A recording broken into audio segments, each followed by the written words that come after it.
नमस्कार दोस्तों, स्वागत है आपका इस नए वीडियो में। हमारी जिंदगी में कई बार हम खुद को एक मुश्किल घड़ी में पाते हैं। कई बार हमें बड़े फैसले लेने पड़ते हैं, लेकिन हमें यह नहीं पता होता कि वो सही है या गलत। क्या उस फैसले का परिणाम हमारे जीवन में खुशियां लाएगा या मुसीबत। लेकिन कई बार हमारे पास सही निर्णय लेने की सुझाव नहीं होते और हम जल्दबाजी में फैसला कर लेते हैं, और उन फैसलों की वजह से हमारी जिंदगी सुखमय हो सकती है या फिर हमारी जिंदगी नरक से भी बढ़कर हो सकती है। इसलिए सही फैसला लेने की क्षमता हमारे जीवन में सफलता हासिल करने के लिए आवश्यक है। तो चलिए आज की इस बोध कहानी के माध्यम से जानते हैं कि जीवन में सही फैसले कैसे लिए जाएं, और यह भी कि सही निर्णय लेने के तरीका कौन सा है। तो बिना किसी देरी के कहानी शुरू करते हैं दोस्तों। कई साल पहले की बात है। एक छोटे से राज्य में एक बौद्ध भिक्षु निवास कर रहे थे, जिन्हें सभी जगहों पर उनके ज्ञान के बड़े चर्चे थे। वह बौद्ध भिक्षु बहुत ज्ञानी थे। उनके पास लोग बहुत दूर दूर से आते थे ताकि वे उनसे अपनी समस्याओं का समाधान प्राप्त कर सके। उनके पास कोई भी कैसी भी समस्या लेकर क्यों ना आए, वह समस्या का समाधान अवश्य करते थे। जब भी वह किसी की समस्या सुनते तो उस समस्या को बड़े ही ध्यान से सुनते, समझते, उसमें लीन हो जाते, और उसके बाद कुछ देर के लिए वह आंखें बंद करते और समस्या के बारे में अच्छे से सोच विचार करते और उसके बाद उसका समाधान देते। ऐसे में कोई भी व्यक्ति उनके बारे में केवल एक ही बात सोचता था, शायद इन साधु के पास कोई ऐसी चमत्कारिक शक्तियां हैं जिससे यह समाधान पूछते हैं और उसके बाद हमें वह समाधान बताते हैं। एक बार एक युवक ने उन महाराज से यह पूछ भी लिया, क्या आपके पास ऐसी कोई चमत्कारी शक्तियां हैं जिसके कारण आप हमारी समस्याओं का समाधान करते हैं, या आपके पास ऐसी कोई दिव्य दृष्टि है जिससे आप हमारी समस्याओं का समाधान खोज पाते हैं। उस युवक की यह बात सुनकर वह साधु जोर जोर से हंसने लगे, लेकिन उन्होंने उस युवक की बात का कोई जवाब नहीं दिया। उसके कुछ ही दिनों बाद उस राज्य में एक बड़ी अजीब सी घटना घटी। उस राज्य में एक बुढ़िया औरत रहा करती थी जो अपने पूरे घर में अकेले ही रहती थी। उसका कोई ना था। उस राज्य से होकर 4 मित्र अपने घर की ओर जा रहे थे। वे लोग दूसरे नगर में काम करके पैसा इकट्ठा करके अपने गांव की ओर जा रहे थे। ये बात बहुत पुराने जमाने की है, जब यातायात के साधन ना हुआ करते थे, इसलिए वे लोग पैदल ही यात्रा किया करते थे। इसी कारण वे चारों मित्र अपने अपने धन को इकट्ठा करके अपने गांव की ओर प्रस्थान कर रहे थे। उन चारों ने अपना अपना धन एक छोटी सी पोटली में रखा था और उसी पोटली में उन सब की सारी कमाई थी। तभी उन चारों मित्रों में से एक मित्र कहता है, मित्रों, इस तरह से यदि हम अपना धन अलग अलग रखेंगे तो इससे हमारा धन चोरी हो सकता है। क्यों ना हम अपना सारा धन एक ही पोटली में रख दें, जिससे हम सब इस पर ध्यान भी दे सकेंगे और हमारा धन सुरक्षित भी हो जाएगा। और जब हम अपने गांव पहुंच जाएंगे तो हम वहां पर अपना अपना हिस्सा इसमें से ले लेंगे। उन तीनों मित्रों ने उस युवक की बात मान ली और वे सभी मिलकर अपना धन एक ही पोटली में रख देते हैं और वे सभी मिलकर अपने गांव की ओर आगे बढ़ते हैं। चलते चलते काफी समय बीत चुका था और अब रात्रि होने वाली थी। तभी आगे चलकर रास्ते में उन्हें एक घर दिखाई दिया जहां पर एक बूढ़ी औरत रहा करती थी। रात्रि का समय भी हो चुका था और उन चारों मित्रों को रात रुकने के लिए कोई ना कोई जगह की आवश्यकता भी थी। ऐसे में उन चारों ने मिलकर यह योजना बनाई कि वे लोग आज रात इसी घर में ठहरेंगे। इसलिए वे चारों लोग उस घर की ओर आगे बढ़ते हैं। उस घर का दरवाजा खटखटाते हैं। तभी सामने से एक बूढ़ी औरत दरवाजा खोलती है और उन चारों मित्रों में से एक मित्र हाथ जोड़कर उस बूढ़ी औरत से कहता है, माता जी, हम अपने गांव की ओर जा रहे थे, लेकिन यहां रास्ते में ही रात हो गई और अब हम इतनी रात में सफर नहीं कर सकते। इसलिए हमारी आपसे विनंती है कि हम आपके यहाँ पर एक रात रुकना चाहते हैं। सुबह होते ही हम यहाँ से चले जाएंगे। उस बूढ़ी औरत ने काफी देर सोच विचार किया और उसके बाद वह बूढ़ी औरत कहती है, ठीक है, तुम सभी आज रात के लिए यहाँ पर रुक सकते हो। मुझे कोई दिक्कत नहीं, मैं खाना बनाने जा रही हूँ। कहो तो तुम लोगों के लिए भी बना दूं। उन चारों ने सहमति जताते हुए कहा, हाँ बिल्कुल। उसके बाद उन चारों मित्रों ने धन की पोटली उस बूढ़ी औरत को थमा दी और कहा, माता जी, इस पोटली में हमारे साल भर की कमाई है। हम चारों ने अब तक का अपना सारा कमाया हुआ धन इसी पोटली में रखा है और अब हम इसे आपको सौंपते हैं, क्योंकि यह हम चारों से ज्यादा आपके पास सुरक्षित होगा। हम बस इतना चाहते हैं कि यदि हम चारों में से कोई एक व्यक्ति से लेने आए तो आप इस पोटली को उसे मत देना जब तक कि हम चारों एक साथ इस पोटली को लेने न आए। तभी वह बूढ़ी औरत कहती है, ठीक है बेटा, यदि तुम चारों एक साथ आओगे तभी मैं इस पोटली को आपको सौंपेंगे। और वैसे भी आप लोग तो सुबह यहां से चले जाने वाले हैं। मैं आपको सुबह ही यह पोटली थमा दूंगी, वह धन की पोटली। उस बूढ़ी औरत को थमाकर चारों मित्र निश्चिंत हो जाते हैं कि अब उनका धन सुरक्षित है और वे लोग खाना खाकर सो जाते हैं। अगली सुबह जब वह चारों उठते हैं तो सभी लोग अपनी आगे की यात्रा के लिए तैयारियां शुरू कर देते हैं। उन चारों नौजवानों में से एक नौजवान थोड़ा सा बदमाश था। वह अपने उन तीनों मित्रों से कहता है, भाइयों, इस बूढ़ी औरत ने हमारी रात भर खातिरदारी की है, हमें अच्छा भोजन खिलाया, सोने के लिए अच्छी जगह दी, रात भर यहां सर छुपाने के लिए एक अच्छा मकान दिया और हमने अब तक उसके लिए कुछ नहीं किया। वह बूढ़ी औरत अकेले ही खेतों में काम कर रही है। क्या हम सभी यहां से जाने से पहले इस बूढ़ी औरत की मदद नहीं कर सकते? उस बदमाश नौजवान ने मन ही मन यह योजना बना ली थी कि वह किसी तरह से भी उस बुढ़िया से पोटली हासिल करके ही रहेगा। बाकी के तीनों मित्र उसकी बातों में आ जाते हैं और वे सभी मिलकर उस बुढ़िया की मदद करने अर्थात खेतों में काम करने के लिए चल पड़ते हैं। वे सभी मिलकर खेतों का काम कर ही रहे थे कि तभी वह बदमाश नौजवान अपने बाकी तीनों मित्रों से कहता है, मित्र, मुझे जोरों की प्यास लग गई है, मैं जरा उस बूढ़ी औरत से पानी मांगकर लाता हूं। वह बाकी मित्र भी अब काफी थक चुके थे, उन्हें भी जोरों की प्यास लगी थी, इसलिए वह तीनों मित्र उसे वहां से जाने की अनुमति दे देते हैं। जैसे ही वह बदमाश उस बूढ़ी औरत के पास पहुंचता है, वह उस बूढ़ी औरत से कहता है, माता जी, अब हम यहां से जा रहे हैं, कृपया करके हमारे धन की पोटली हमें वापस दे दें। इस पर वह बूढ़ी औरत कहती है, नहीं नहीं, जब तक तुम चारों एक साथ ना हो तब तक मैं वह पोटली किसी को नहीं दे सकती। तुम्ही ने तो कहा था कि जब तक हम चारों एक साथ ना हो तब तक यह पोटली किसी को नहीं देनी है।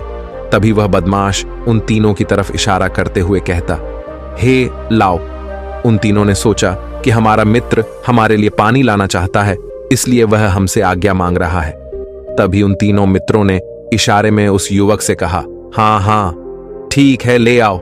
ये देख, उस बुढ़िया को यह लगने लगा कि अब ये चारों यहां से जा रहे हैं और ये अपनी पोटली मांग रहे हैं, इसलिए उस बुढ़िया ने वह कोठलाकर उस बदमाश के हाथों में रख दी और वह बदमाश उस पोटली को लेकर वहां से चला गया और बाकी के तीनों मित्र अपने खेत के काम में व्यस्त हो जाते हैं। कुछ देर के बाद जब वह तीनों खेत का काम करके वापस लौटते हैं और बुढ़िया से कहते हैं, माता जी, हमारा मित्र जो यहां पानी पीने आया था वह कहाँ गया? इस पर वह बुढ़िया कहती हैं, क्या वह पानी पीने आया था? पर वो तो कह रहा था कि हम चारों जा रहे हैं, कृपया करके हमारे धन की पोटली हमें थमा दें। तब तीनों बड़े आश्चर्य होकर उस बुढ़िया से कहते हैं, माता जी, हमने भला कब कहा वह पोटली मांगी थी? हमें तो प्यास लगी थी और हमने पानी के लिए इशारा किया था। तभी बूढ़ी औरत उन तीनों से कहती हैं, परंतु अब तो वह पोटली लेकर जा चुका है। तभी वह तीनों मित्र सर पकड़कर रोने लगते हैं और कहते हैं, माता जी, उसमें हमारा सारा कमाया हुआ धन था जो वह अकेले लेकर भाग चुका है। हमने तो आपको कहा था कि जब तक हम चारों एक साथ न आए तब तक आपको वह पोटली किसी को नहीं देनी है, फिर आपने ऐसा क्यों किया? इसमें आप ही की गलती है। हमने आपको उस पोटली की हिफाजत के लिए रखा था और आपने उसे एक ऐसे आदमी के हाथों में दे दिया जिसने हमारा सारा धन हमसे लूट लिया। हम बर्दाश्त नहीं करेंगे, हम राजा के पास जाएंगे और राजा से आपकी शिकायत करेंगे, न्याय की मांग करेंगे। अब तो इस बात का राजा ही फैसला करेंगे।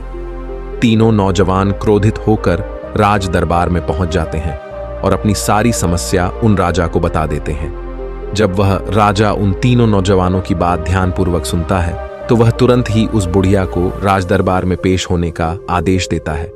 राजा के आदेश पर राजा के सैनिक तुरंत ही उस बूढ़ी औरत को राज दरबार में पेश करते हैं और राजा भरी दरबार उस बूढ़ी औरत को दोषी करार कर देता है और कहता है, तुम्हें वह पोटली उस अकेले व्यक्ति को नहीं देनी चाहिए थी।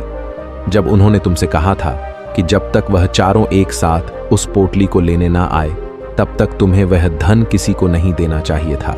इसमें तुम्हारी गलती है और अब तुम्हें इसका हर्जाना भरना होगा, तुम्हें इनका धन लौटाना होगा। राजा का यह आदेश सुनकर बूढ़ी औरत फूट फूट कर रोने लगती है और राजा से मदद की गुहार लगाती है और कहती हैं, हे राजन, मैं तो एक बूढ़ी औरत हूं और मेरे पास इतना धन नहीं है और ना ही मेरे घर में कोई ऐसा है जो धन कमाता हो। मेरे पास इतना धन नहीं कि मैं इनका धन लौटा सकूं। मैं तो अकेली हूं, बेसहारा हूं, कृपा करके मुझ पर रहम करे। लेकिन राजा उस बूढ़ी औरत की एक नहीं सुनता। वह बूढ़ी औरत रोते हुए अपने घर की ओर जा रही थी। ये सोच रही थी कि आखिर मैं इतना धन कहां से लाऊं, कि कैसे मैं उन लोगों का यह धन उन्हें लौट आऊंगी। मेरे पास इतना धन नहीं है। मैं क्या करूं, कैसे करूं, कहां से लाऊं इतना धन? यदि मैंने उनका धन नहीं लौटाया तो मुझे राजा मार डालेगा। वैसे भी मेरी ही गलती है। जब उन चारों ने मिलकर मुझसे कहा था कि जब तक हम चारों एक साथ ना आए तब तक वह पोटली किसी को नहीं थमानी है, फिर भी मैंने वह पोटली केवल उस एक व्यक्ति को थमा दी। इसमें गलती तो मेरी ही है। वह रोते रोते ये सारी बातें सोचते हुए अपने घर की ओर जा रही थी। तभी रास्ते में उस बूढ़ी औरत को वहीं संत मिले जो उस नगर में किसी भी समस्या का समाधान बड़ी ही सरलता और सहजता से करते हैं। उन्होंने उस बूढ़ी औरत से कहा, क्या बात है बेटी, क्यों रो रही हो? इस पर वह बूढ़ी औरत उस संत को सब कुछ सच सच बता देती है और कहती हैं, हे महाराज, इसमें गलती तो मेरी ही है। उन चारों ने तो पहले ही कहा था कि जब तक वे चारों एक साथ ना आए तब तक वह पोटली मुझे किसी को नहीं देनी है। लेकिन मेरी हिम्मत मारी गई थी जो मैंने वह पोटली केवल एक व्यक्ति को थमा दी और वह उनका सारा धन लेकर वहां से भाग गया। लेकिन अब मुझे यह समझ नहीं आ रहा कि मैं वह सारा धन कहां से लाऊं, कैसे जुटाऊं। मेरे पास इतना धन नहीं है और राजा ने तो आदेश भी दे दिया है कि मुझे उनका धन लौटाना ही पड़ेगा। लेकिन मैं यह समझ नहीं पा रही कि इतना सारा धन मैं कहां से लाऊंगी। तभी वह संत उस बूढ़ी औरत से कहते हैं, शांत हो जाओ, मैं कोई ना कोई रास्ता जरूर निकाल लूंगा। इतना कहकर वह संत वहीं पर बैठ जाते हैं, ध्यान करने लगते हैं। कुछ देर के लिए आंखें बंद कर सोचते हैं, विचार करते हैं। मौन रहकर वह समस्या का समाधान निकालते हैं और उसके बाद वह उस बूढ़ी औरत से कहते हैं, बेटी, राजा ने फैसला किया है, वह बिल्कुल गलत है। आपने जो किया इसमें आपकी कोई गलती नहीं है। राजा का फैसला गलत है। उन संत के इतना कहने पर बूढ़ी औरत चुप हो गई और यह सोचने लगी कि आखिर राजा का फैसला कैसे गलत हो सकता है। राजा तो सभी के लिए न्याय ही करते हैं और वह कभी किसी का बुरा नहीं करते। फिर आखिर आज राजा का फैसला कैसे गलत हो गया? उन संत और उस बुढ़िया की बात आसपास के खड़े लोग सभी लोग सुन रहे थे और वे लोग भी बड़े अचरज में थे, क्योंकि राजा का फैसला कैसे गलत हो सकता है। राजा ने तो बिल्कुल सही फैसला लिया है। इस बूढ़ी औरत ने ही गलती की है, उन चारों का धन केवल एक ही को थमा दिया। ऐसे में इस बुढ़िया को उनका धन तो लौटाना ही चाहिए। राजा ने गलत फैसला कहा किया है। तभी वह संत उस बूढ़ी औरत से कहते हैं, जाओ और राज दरबार में कह दो कि हे राजन, आपका फैसला गलत है और सही क्या है, गलत क्या है, इसका फैसला मैं करूंगा। पहले तो बूढ़ी औरत इतनी हिम्मत ही नहीं जुटा पा रही थी कि वह राज दरबार में जाकर भरे राज दरबार में राजा को यह कह सके कि राजन, आपका फैसला गलत है। लेकिन जैसे तैसे उसने हिम्मत जुटाई और वह वापस राज दरबार लौटी। उसने डरते हुए भरे राज दरबार राजा से बड़ी थर्राती आवाज में कहा, हे राजन, आपने जो फैसला किया है वह फैसला गलत है। इतना कहकर उसने राजा को सारी बात सच सच बता दी। उस बूढ़ी औरत की बात सुनकर राजा बहुत क्रोधित हुआ। राजा ने उस बूढ़ी औरत से कहा, कौन है वह संत जिसने मेरे फैसले को गलत बताया है? क्या उन्हें नहीं लगता कि मैंने सही निर्णय लिया है? मैं हर रोज कई निर्णय लेता हूं, कई फैसले करता हूं, लेकिन आज तक कभी किसी ने मुझसे यह नहीं कहा कि मेरा फैसला गलत है। यदि उन संत ने मुझे सही फैसला न सुनाया, उन्हें फांसी की सजा दे दूंगा। यह बात पूरे नगर में फैल गई। सभी लोग यह जानने के लिए हैरान थे कि आखिर वह साधु ऐसा कौन सा फैसला सुनाने वाले हैं जो राजा से भी उचित होगा, जिसमें सबके लिए न्याय होगा। राजा ने अपने सैनिकों को तुरंत ही आदेश दिया कि जाओ और संत को राज दरबार में लाओ। राजा की आज्ञा के अनुसार वे सैनिक तुरंत ही उन संत को लेने के लिए निकल पड़े। वे लोग कुछ ही देर बाद उन संत को लेकर राज दरबार पहुंचे।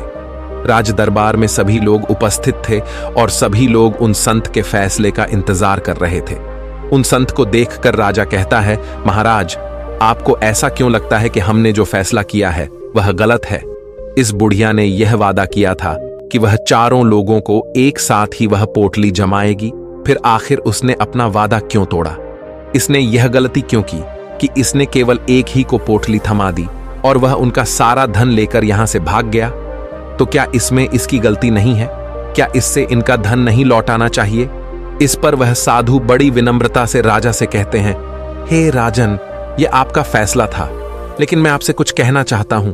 इस पर राजा कहता है, ठीक है, कहिए आप क्या कहना चाहते। इस पर वह साधु बड़ी विनम्रता से राजा से कहता है, हे राजन, जैसा कि वादा किया गया था कि पोटली एक साथ उन चारों को ही दी जाएगी, तो अभी तो ये केवल 3 है, चौथा कहां है? तो इनसे कहिए कि ये लोग यहां से वापस जाएं और अपने उस चौथे मित्र को यहां लेकर आए, तभी इनका धन वापस किया जाएगा। और वादा भी ऐसा ही किया गया था कि जब तक चारों लोग एक साथ ना हो तब तक उनका धन उन्हें नहीं लौटाया जाएगा। और यदि यह बूढ़ी औरत इन तीनों को धन लौटा देती है तो ये बूढ़ी औरत अपना वादा तोड़ देगी, और ये सही नहीं है। इसलिए यदि आप चाहते हैं कि इनका धन लौट आया जाए तो पहले इनसे कहिए कि ये लोग जाएं और अपने उस चौथे मित्र को यहां पर वापस ले आए। उस राजदरबार में हर कोई इस बात को सुनकर बहुत खुश हुआ। सभी ने उन संत की बहुत तारीफ की। राजा भी उन संत के इस फैसले से पूरी तरह से सहमत था। राजा तुरंत ही उन संत के सामने सिर झुका लेता है और हाथ जोड़कर उनसे कहता है, हे महाराज, आपका यह फैसला इतना सही कैसे हो सकता है? आखिरी बात मेरे दिमाग में आई क्यों नहीं? मैंने इस बात को इस तरह से सोचा क्यों नहीं? तभी वह साधु उस राजा से कहते हैं, हे राजन, आपके पास और भी काम होते हैं। आप दिन भर व्यस्त रहते हैं और आपको जल्दबाजी में फैसले लेने पड़ते हैं। आपने इस मामले को सुना समझा, लेकिन इसे देखने में आप गलती कर गए। इससे आपने केवल ऊपरी तौर पर देखा। आपने इसकी गहराई तक जाने का प्रयास तक नहीं किया। यदि आपने इस मामले की गहराई को देखा होता, समझा होता, तो आप भी इसी नतीजे पर आते। जब तक हम किसी मामले की गहराई तक नहीं जाते, तब तक हम उसका सही समाधान नहीं निकाल सकते। लेकिन हम में से अधिकांश लोग तो अपने फैसले केवल जल्दबाजी में लेना चाहते हैं, भले ही वह मामला कितना भी गंभीर क्यों ना हो। हमें तो बस अपना हक चाहिए, हमारा नाम होना चाहिए, भले ही फैसला हमारे लिए आगे चलकर हमारे लिए नुकसानदायी क्यों ना हो। लेकिन हम तो उस मामले की गहराई तक जाने के लिए सोचते तक नहीं। तभी वह राजा उन संत से कहता है, हे महाराज, क्या आपके पास कोई दिव्य शक्तियां हैं? क्या आपके पास ऐसी कोई चमत्कारिक शक्ति है जिसे आप सवाल करते हैं और बदले में वह आपको जवाब देती है, जिस कारण आप सटीक और सही समाधान बता पाते हैं? राजा की यह बात सुनकर वसंत मुस्कुराने लगे और राजा से कहते हैं, हे राजन, यह सवाल मुझसे कई लोगों ने पूछा है और मैंने कभी किसी का कोई जवाब नहीं दिया।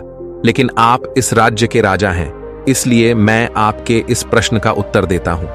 आप में से कई लोगों को यहां ऐसा लगता है कि मेरे पास कोई ऐसी शक्तियां हैं जिससे मैं बात कर सकता हूं, जिससे मैं कोई भी समस्या का समाधान पा सकता हूं। लेकिन मैं आप लोगों को एक बात सच सच बता देता हूं, मेरे पास ऐसी कोई शक्तियां नहीं हैं। मैं तो केवल हर मामले की गहराई तक सोचता हूं, उस बात पर विचार करता हूं, और जब मैं विचार करता हूं तो मेरे सामने कई सारे समाधान आते हैं, और जो समाधान मेरे सामने आते हैं मैं उन पर भी विचार करता हूं, उनके बारे में भी गहराई तक जाता हूं। और जब मुझे लगता है कि इस समस्या का समाधान यही होना चाहिए, तभी मैं समाधान उस व्यक्ति को देता हूं ताकि वह अपनी समस्या का समाधान कर सके। अब आप ही सोचिए, आप जल्दबाजी में यह फैसला लेकर इस बुढ़िया का जीवन पूरी तरह से बर्बाद कर देते। हमारा पूरा जीवन केवल एक फैसले पर निर्भर करता है। यदि वह फैसला सही हुआ तो हमारा जीवन अच्छा बन जाएगा, और यदि वह फैसला गलत निकला तो हमारा जीवन नर्क से भी बदतर हो सकता है। इसलिए यदि आप सही और सटीक फैसला लेना चाहते हैं तो आपको मौन रहना सीखना पड़ेगा। मौन रहकर उस पर विचार करना सीखना होगा, क्योंकि हमारे फैसले ही हमारा भविष्य तय करते हैं, हमारी जिंदगी का अगला पड़ाव तय करते हैं। फिर चाहे वह फैसले छोटे हों या बड़े, वे ही हमारी जिंदगी को निर्धारित करते हैं। इसलिए सबसे पहले हमें सही फैसले लेने के लिए मौन रहना सीखना आवश्यक है, उन पर विचार करना आवश्यक है। और जब आप ऐसा करते हैं तो आपके सामने एक ही समस्या के कई सारे समाधान निकल कर आते हैं। और जब आप उन पर गौर करेंगे तो आपको यह समझ में आएगा कि उन फैसलों का समाधान कैसा होना चाहिए, कि समाधान से आपको क्या फायदा होगा और क्या नुकसान होगा, या उस समाधान पर सोच और विचार करने पर ही आप उसे समझ सकते हैं। और तभी आप यह निर्णय भी ले सकते हैं कि क्या यह समाधान उचित रहेगा या नहीं। और यह सब संभव हो सकता है यदि हम कम बोलना शुरू करें, अब पूरी तरह से मौन हो जाए। इसका अर्थ यह है कि आप भीतर से शांत हो जाएं। और जब आप भीतर से शांत होने लगते हैं तो आपका मन स्पष्ट होने लगता है, साफ होने लगता है, और आप किसी भी चीज पर सोच विचार कर सकते हैं। और जब आप भीतर से शांत होने लगते हैं तो आप ऊपर से भी कम बोलते हैं। और जब आप धीरे धीरे कम बोलने के आदी हो जाते हैं तो आप साफ और स्पष्ट तौर पर सोच और समझ पाते हैं।